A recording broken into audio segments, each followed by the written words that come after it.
Bonjour, je suis Ben Omar Mdagr Ismail. Je viens pour présenter le rapport d'électronique analogique encadré par Monsieur Ashabar Nizar et qui est la réalisation d'une sonnette ou bien une sirène. Le projet consiste en réaliser la sonnerie la plus forte possible.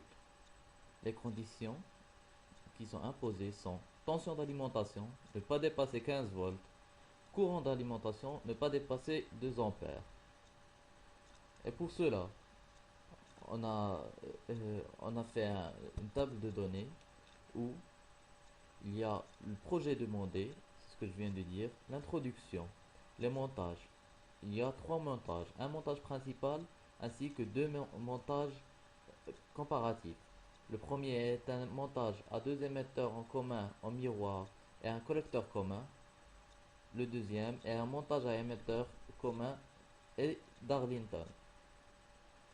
Et enfin, on va terminer par une conclusion et un remerciement. Tout d'abord, on va voir le montage principal. Le montage principal. D'abord l'introduction, désolé.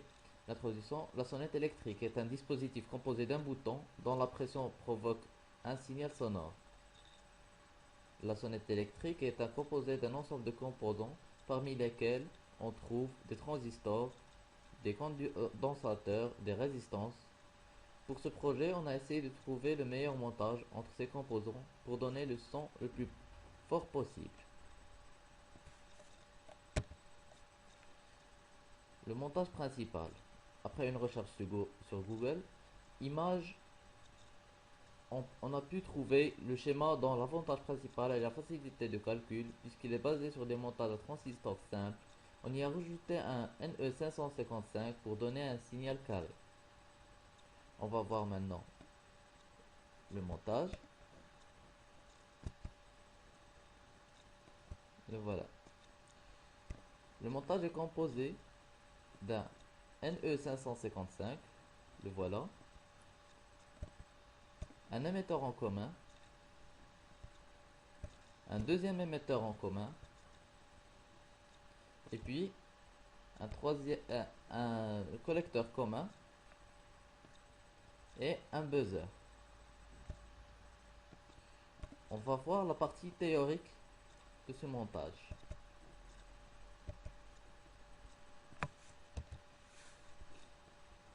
Pour la partie théorique, voici le NE555 qui nous donne une fréquence de 2,88 Hz.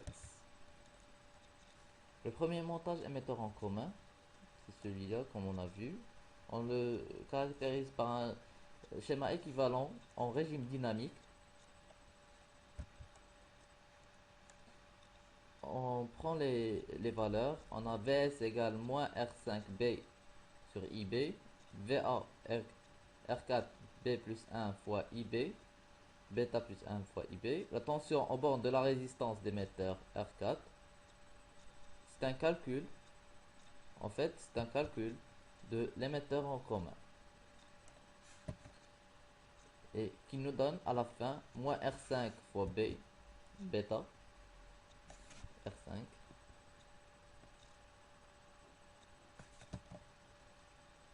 sur R4 plus bêta plus 1 plus RBE.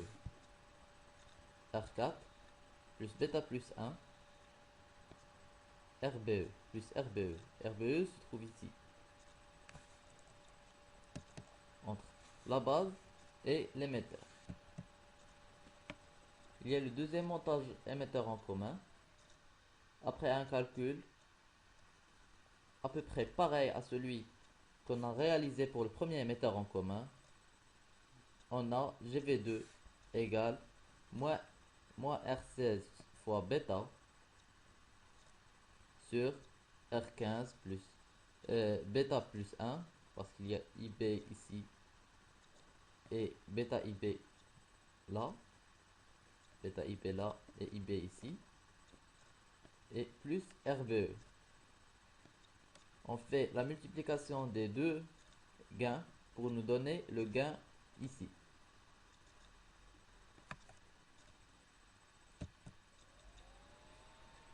Après, il y a le montage en collecteur commun, dont le schéma équivalent est qui voici. On fait un calcul qui est différent du calcul de l'émetteur en commun, mais qui n'en est pas loin.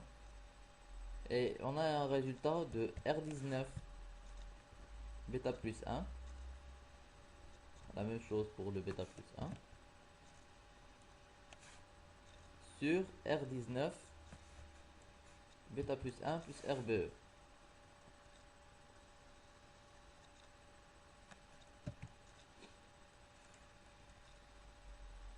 On calcule GV et on a un gain inférieur à 1. C'est normal puisque c'est un collecteur en commun. Un gain en tension. Par contre, un gain en courant est considéré comme positif puisque c'est égal à R0 bêta plus 1, R19 fois bêta plus 1 plus RVE plus R0.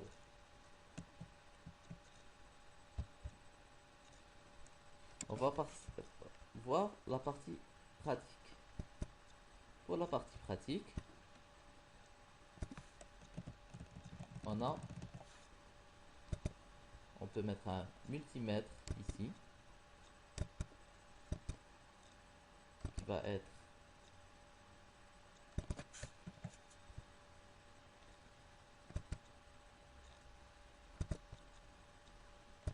un multimètre qui va être en parallèle pour voir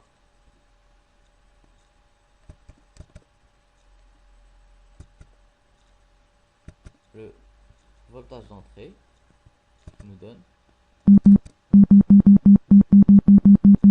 On entend le buzzer.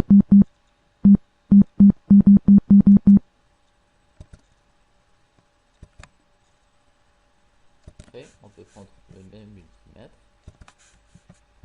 et voir le voltage à la fin.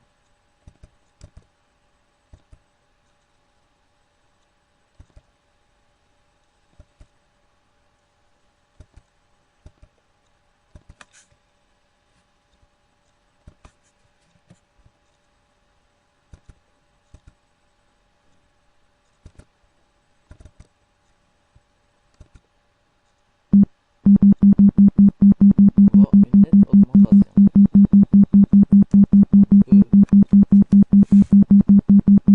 rendre la fréquence plus forte avec ce bruit-là.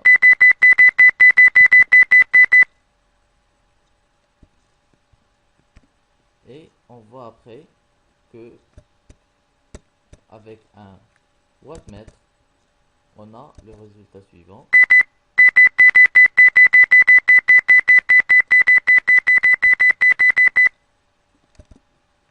Il n'est pas très puissant, mais il a l'avantage d'être calculé conformément.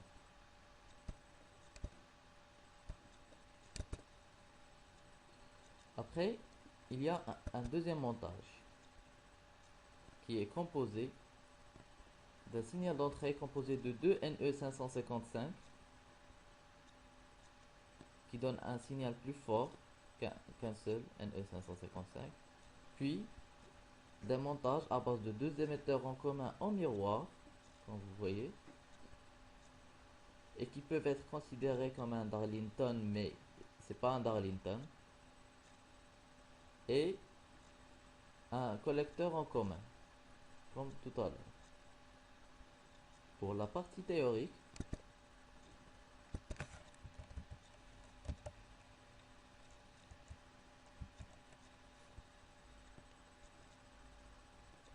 on a le schéma équivalent des deux émetteurs en commun, celui-là qui devient comme ça, qui facilite le calcul.